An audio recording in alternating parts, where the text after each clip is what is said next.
Welcome to Show Studio Heads to Head. I'm Mimma Vigleziou and I'm here with the one and only Colin McDowell. Hello, Colin. Hello, Maria. Good afternoon. And with Fashion Week in full swing in New York, almost over. Almost over now, yeah. We are now well into our Spring-Summer 16 season. And today we would like to start our discussion by talking about Thom Browne. And the reason why I want to talk about Thom Browne is that, first of all, nobody really talk about Thom Browne that much outside of the industry. And second, I think he did a quite extraordinary show where he managed to remain Thom Browne, meaning very creative, a little bit controversial, a showman. He put up this spectacle of a diabolical school, I would call it.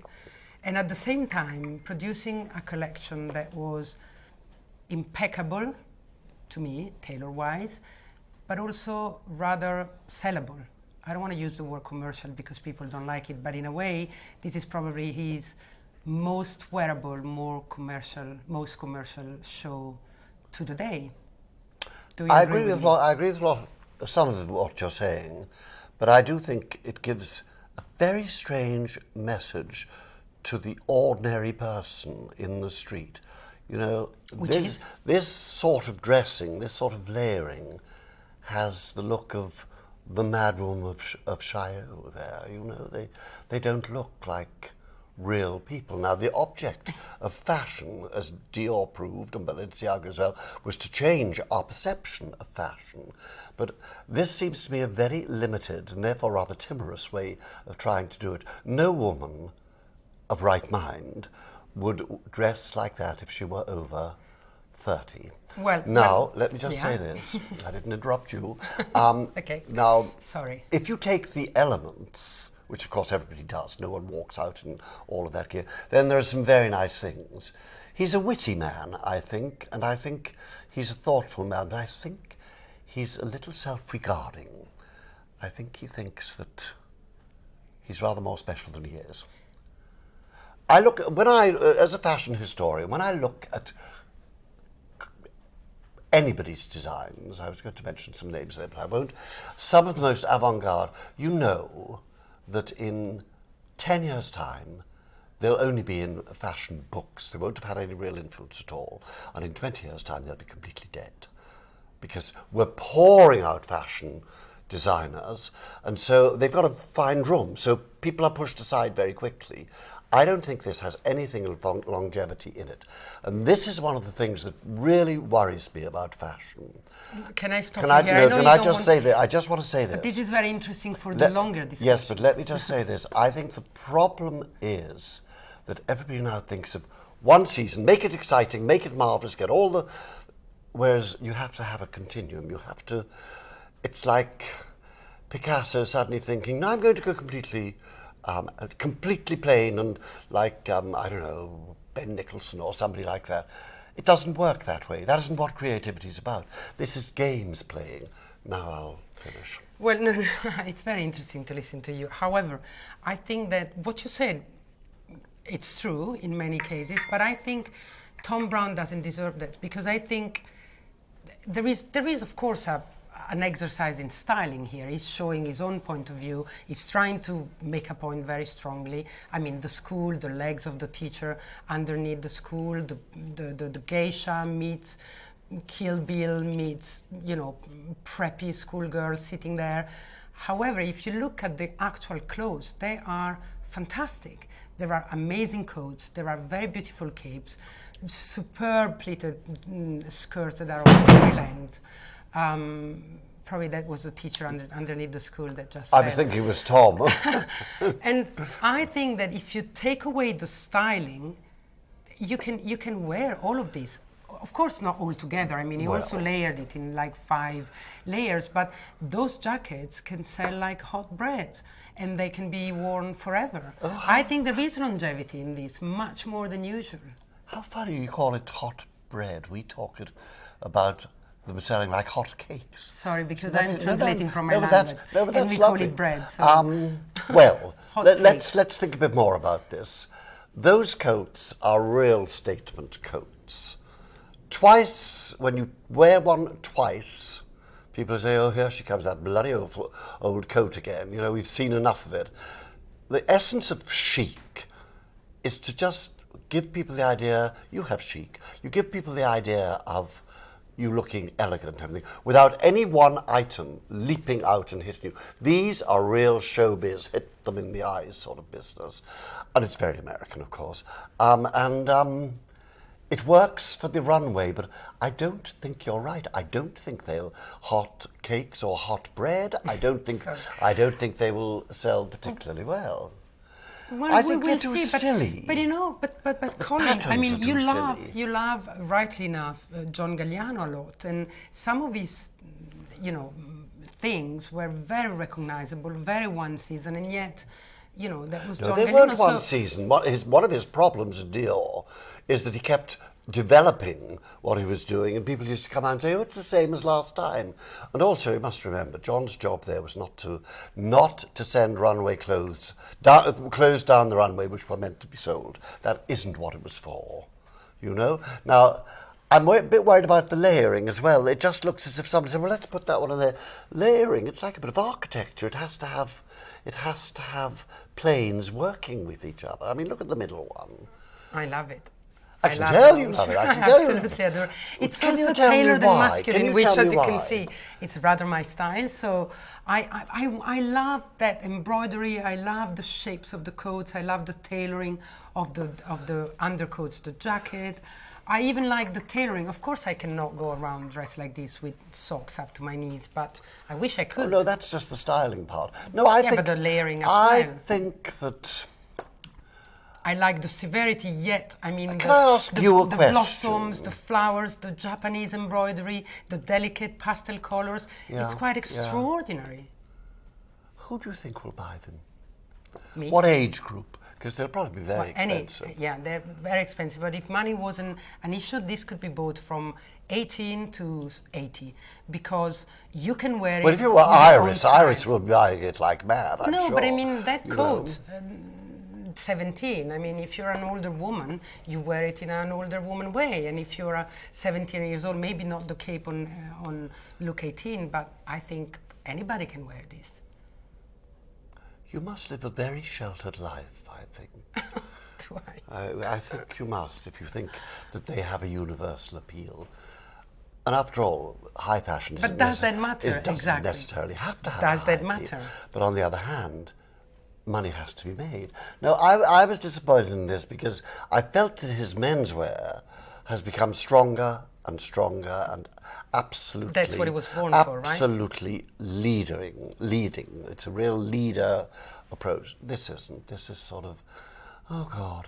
Another thing I noticed, how small the collections were in America. You know, 50, 49, you know, compared with collections in Milan or Don't you think Paris. that's good? I'm not saying it's good or bad. I'm just interested that they Yeah. seem to be cutting back on numbers. Because you I know? think when we have 90 looks, then there is repetition, there's... You don't think this is repetitive? No. Right. Well, I really liked it, so for once Maybe I you've really got need to different disagree. contact lenses to me. Maybe that's what it is. Well, no, No, I well, think we're, there is some... we're just going there round is in some circles, taste which in must it, be and boring. Must be boring for me- people terribly. Let's move on. Yeah, but for me this was one of the most And interesting do you think it says New York? shows in New York. Not really, No, but probably right. that's why I really liked it too. Okay, right. It's not really Park Avenue, no, which is no, probably indeed. taking me And to... it's not Upper East Side. It's taking the us to prices Oscar will de la be. Renta. The If prices we will talk be. to- Let's go to Oscar de la Renta. That's very Upper East Mm-hmm. Side, and I think one of the problem with Peter Coppin's collection, which was There we go. rather interesting, is the fact that it can only be sold to a Park Avenue, Upper East Side rich madam who goes to cocktails and events every evening. There's nothing normal to it. Can we stop it and bring it back down a little, please? If we look at the one that's on my left, Oscar might well have done that red top. He might well have done that skirt, but he would never, ever have put them together. And certainly not with something, not without something joining it at the waist in some way. There were elements of Oscar, and he's trying hard to keep the Oscar aesthetic, but Oscar had an aesthetic. It had been homed in Paris. It had been homed Madrid. with Madrid and with Elizabeth Arden. I think he actually worked for Hattie Carnegie as well, one of the toughest women in the 40s and 50s in fashion.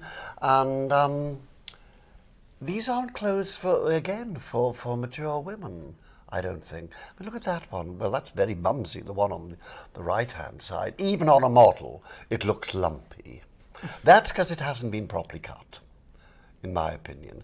When I looked at these clothes, I thought, yeah, are they meant to be hanging off, or are they hanging? Well, there's one where the thing's hanging off and the lace thing, right at the very beginning. I thought, are they meant to be hanging off like that, or is it because they're so badly made or designed that the poor models can't keep them on? Well, also, it's a particularly disagreeable There is red. one thing, I think the fact that, for instance, the top and the skirt were put together without something linking them, it's rather modern, and maybe you disagree, but I don't mind that. I'm not very keen on belts and stuff that I mean, I think that's quite modern. Belts. He's using belts there. However, I totally agree with you, and I was thinking about this yesterday when I was watching this. There's something a little bit old that makes I mean, it's a modernization of Oscar de la Renta on one side, but on the other hand, I think even the 20 years old model in some looks, they look a little bit mumsy, and that's a little bit of a pity because, you know, you don't want, if you're in your late 40s, early 50s, which I know exactly what it feels like, it's very hard to buy something that makes you look older. So, and I don't think older it's or younger? No, older. Older. Why is it hard? Most clothes make women look older. Well, that's what we don't want to wear, clothes. you know. You don't want to wear something that makes you look your age. Let's say you want something that makes you look younger. And there are some looks here that makes you look a little bit mumsy. Look at that one there. Which one? These three, well, not the middle one, but the two on either side, they're the sort of work you'd expect to find at a student show, in my opinion. I really do. No. They're That's a bit maladroit. harsh. They're maladroit. He hasn't thought of proportions. He hasn't thought of what happens when it moves, when the clothes move. I want us to go back up, if we may, to a particularly eye-searing yellow. Yeah. That is not a high-fashion colour. That's a cheap high street colour. We could go out into Oxford Street now and see that colour. Or it's a child's colour. And this is one of the things I really am worried about. What I've seen in New York, it seems to me we're going through not even a moment of infantilism, but also babyism. I mean, women are being treated as if they were babies. I don't know whether What do you mean by that? Well, that's a baby's colour. Oh, lovely bright. Oh, mummy. You know, it's not what a grown-up person would wear. I don't know whether it was this show, because I get so confused, because they're all basically the same, apart from Thom Browne. Well, I think one of them, there were two bows. It was a white dress. Maybe it was Princess Schule. Yeah, it was a white dress with two big black bows and then black bow down there. And I thought, with the gros grain ribbon. This is just, you know, someone said, oh, let's try that. Oh, let's put that. You know, as if it was. It's not real. It's not real. I'm sorry. That's the one, Princess yes. Schule, like they say. Can we have a look at that? But and I used to think they were very good designers. What is happening is they're all under so much pressure. Keep moving out. Look at that lace thing. They're all under so much pressure. Someone told me the other day that there are designers, he didn't mention any names, who are doing 22 collections a year. I mean, you know, no wonder there's no thought being put in them. They don't have time. Let's go down a little further. I think this might be, no. I mean, this is awful, let's be honest. This is terrible. You wouldn't buy these in a jumble sale, you know? See, look, now here we get the real desperation. Oh my God, it's too like the other one. Let's put two bows on, you know, and see what that, great. Oh, darling, that's fabulous. Let's go with that. Look at it, come on. Touch of Cecil Beaton there, you know, the Ascot cabot. I don't even dare. I dislike black and white. I said, well, I let you say it. I let you say it a lot. Look at this one. Even Iris wouldn't wear that. Yeah, but we moved on from Peter copying Oscar, and we don't need to go back to the images, but I just wanted to say that I thought there was some lightness that he brought to the Oscar taffeta that for me was starting to be a little bit old-fashioned. It's not my style of fashion. I'm not an Upper East Side New Yorker, but I think it deserves some merit because he's really keeping on Oscar's legacy and making it more modern. I don't think he looks like a student. I didn't like that yellow look, but that's one look in a collection. While this is very different, and this, I think, I agree more with what you're saying. Well, what I think, as in Print Schooler. What I think is, fashion is now entertainment. We know this. It isn't really seriously about dressing women beautifully. It's becoming more and more like a sport. And this idea that people will start paying to go to see a show, as Tichy did, I think it's absolutely right, you know. So no, it was for free. You offer a ticket. No, but it's a movement to bring non-expert people in. Yeah. And that's good, because the experts have failed fashion terribly. We fashion journalists. So terrified are we of not getting the front row, or so terrified don't say are what we they think. that we'll lose the advertising revenue and be in terrible trouble with our editors. We lie. We lie. You know, so many times I've come out of a show and someone said to me, "What was that all about?" And then they 2 days later, ravishing reviews in their newspapers, you know? So I think if it's going to become a sport, it'd be a great sport, sexy women, you know, they'll probably start kicking a ball around, and that'll make it even more exciting, and as the clothes fall apart because they haven't been made for any longevity at all. This might help things, you know? I'd like to see people booing at fashion shows, because some of them deserve to be booed. You know, if a designer doesn't crack it, doesn't get it right, he's allowed to damage himself and the company for far too long. You know, if you are playing for Manchester United and you keep letting the goals in, you're gone, you know? Well, but it happens in fashion as well. You're as good as your last collection. Well, and people are very good until they're fired. Come on, we had some big examples in the past 5-6 years. Yes, but that's not the point I'm making. The point I'm making is they hang on, and the people who have bought them make them hang on too long. This guy's going nowhere. He's going nowhere with Oscar de la Renta. He may talking about Peter Copy. Yes, he may do things, better things. Can we now talk about who else do you want to talk about? They're here. We have it on the screen. I don't know if people are seeing, but we are on Givenchy. So you wanted to talk about Givenchy. I right? want to talk about Tichy. Yeah. Because I think he's the only really interesting one at the moment. Now, we haven't seen Paris, we haven't seen Milan, and we haven't seen London, of course, which starts tomorrow. Seen only New York. But no, I've been watching his career. I interviewed him some years ago, and I didn't think we'd get on. And I think we got on because it was a telephone interview. So it was very honest. And there were points where we were both in tears at what he was saying, him and me. And I don't cry that easily, you know. And he's a very spiritual person. And this is what I did like, the idea that he took Catholic lace and married it to southern Italian black silk. And I thought, now this is really interesting. If we can go back up a little. I think he's going from strength to strength. If you look at these two on the left side, can you see? These are clothes that a very sophisticated woman could wear. There are clothes that a woman of 50 or 60 could wear. They are clothes that a woman of 18 or 25 could wear. It's minimal, it's pared down, and it's well made. It's beautifully made, of course. You'd expect that, I think, because he's an absolute professional and obsessive about the make. Do you remember when he first started at Givenchy and they had those static displays? Yeah, but that's why he showed them here. His couture looks that were statically displayed in the past, most of them were in this show. Yeah, what I'm saying is we were able to look at, we could look closely at the detail and how they were made, you know. There was a very interesting period, I think. There was Tichy, there was Eddie Slimane, and there was, of course, Guesquière. And the only one who, in my opinion, is going somewhere is this one. I think he's very good looking, really, but he always shows us the same sort of James Dean gone bad, sort of sulky boy face. And I'm sure he's not like that at all. These aren't sulky boy clothes. I think he's very refined. He put on an extraordinary show as far as the clothes, but also as far as the show. And I think if you need to do a show and a spectacle, then what he did was really quite amazing. Yes. He's got sensitivity. Yeah. He would never think, let's have a bow here, let's have a bow there. Yeah. Also, nothing is by chance. No, the way he used black and white was just somehow more subtle than a lot of the black and white we've seen.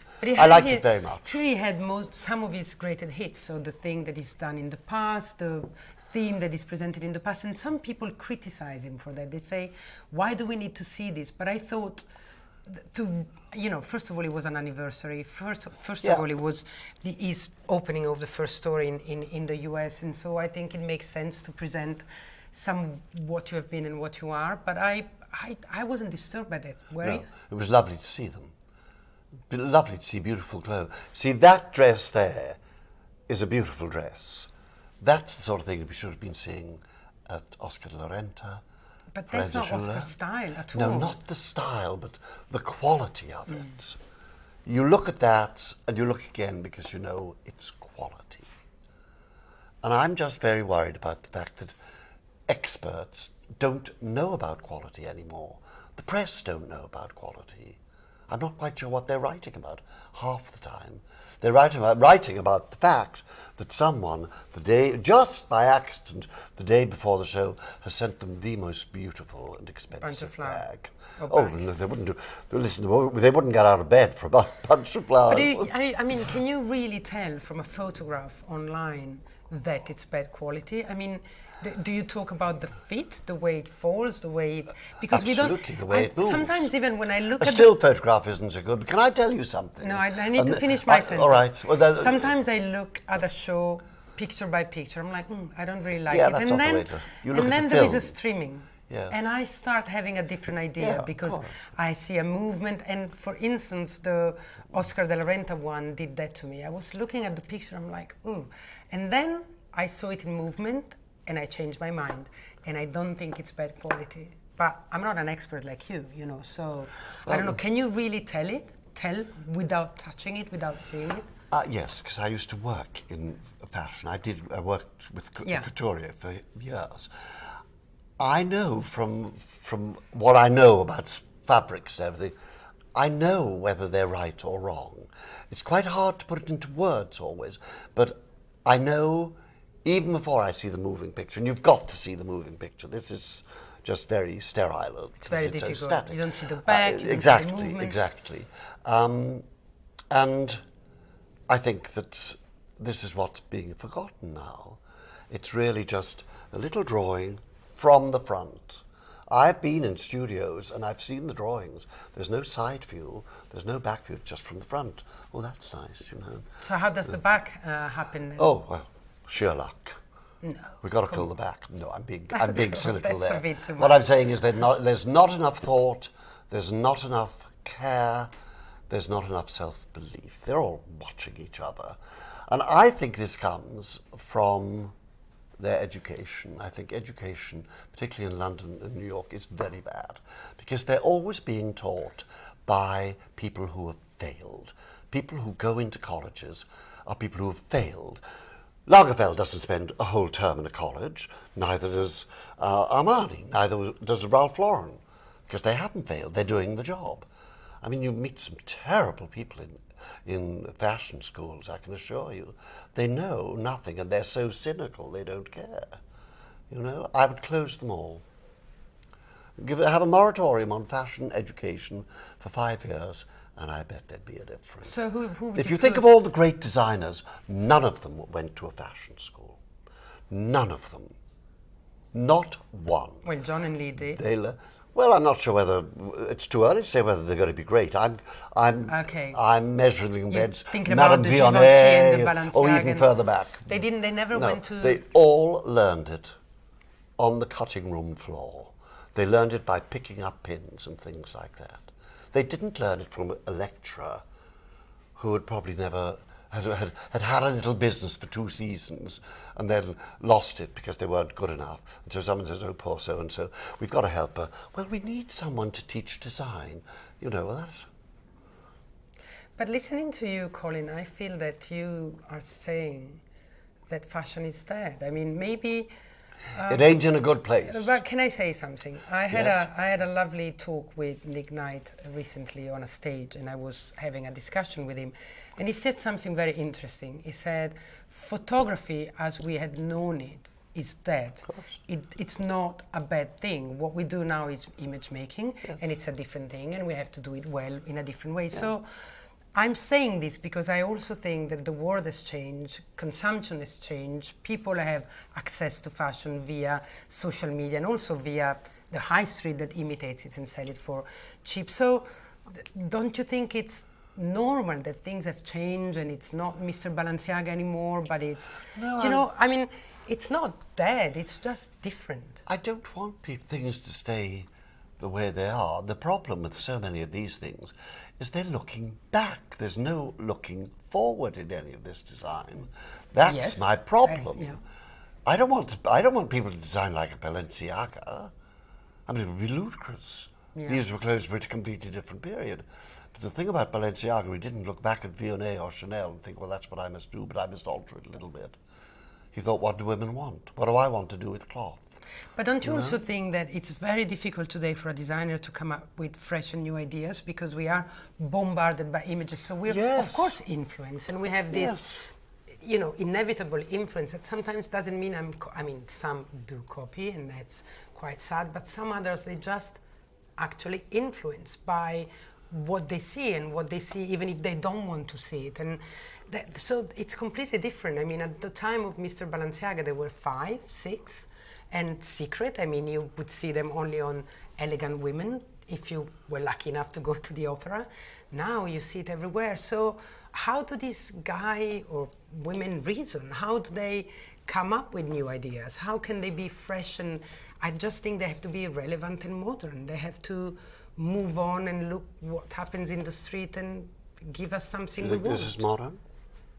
Well, do you think this Givenchy, is modern? yes, very modern. I mean, you just said it was beautiful. Well, it's beautiful, but it isn't particularly modern. I think it is. Do you? Well, why is not modern? Well, I don't think Oscar de la Renta is modern, but does it have to be modern? I mean, it has a different mission than Givenchy. What is the mission? Well, I think it's to dress women of the Upper East Side that go to a different dress-up dinner every night. And they are in their 70s and 60s and 50s if they're lucky, if Oscar is lucky, not the women, and they need to dress like this, and that's their style. So if suddenly Oscar de la Renta became public school, that would be a disaster for the brand. So that's correct for what it is. Well... Don't you think so? I don't know what I think, really, because I'm finding it more and more confusing listening to you, because we seem to be jumping all over the place. But I find it worrying that this is called high fashion. It is ready to wear, but it is high fashion. Now, when you hear that expression, high fashion, what do you feel you have the right to expect? That's a question. Creativity, perfection, quality. Yeah, no, it's true that sometimes not that. No, we're not seeing it. No, but I thought we see it in the brands that we just saw. I mean, from Thom Browne through Givenchy, I think we were quite well served, better than others, and I'm not going to mention where it seemed like a joke to me.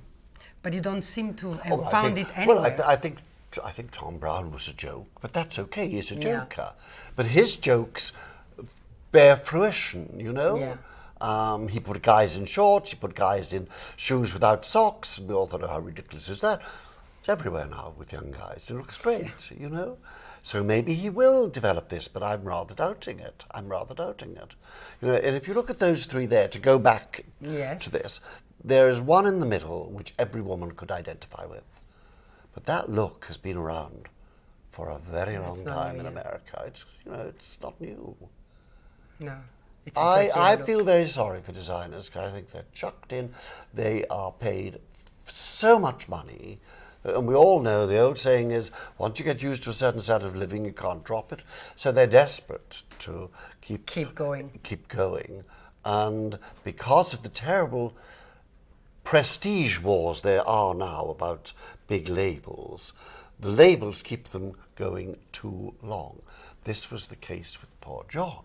Everybody apparently within Dior knew there was trouble, but they didn't want to rock the boat. Yeah. So then they had a cataclysmic crashing of the boat. It sank, you know? And they're still trying to pick up the pieces now. And he's back with a vengeance. And he's back, yes, indeed. So I have to wrap up. So tell me, who do we save? Who do you save, if anybody? We haven't seen Marc Jacobs yet. You mean we're in a boat? No, in the New York boat. The New York boat? Well, we can't really count Tisci because he wasn't really part of the New York. Yeah, but in this season in New York, he was there, so... is that a good opening of the season? I don't think I would save any of them. Okay, so let's see what happens next, and I'll see you in about a week. Thank you. I look forward to it very much. Thank you.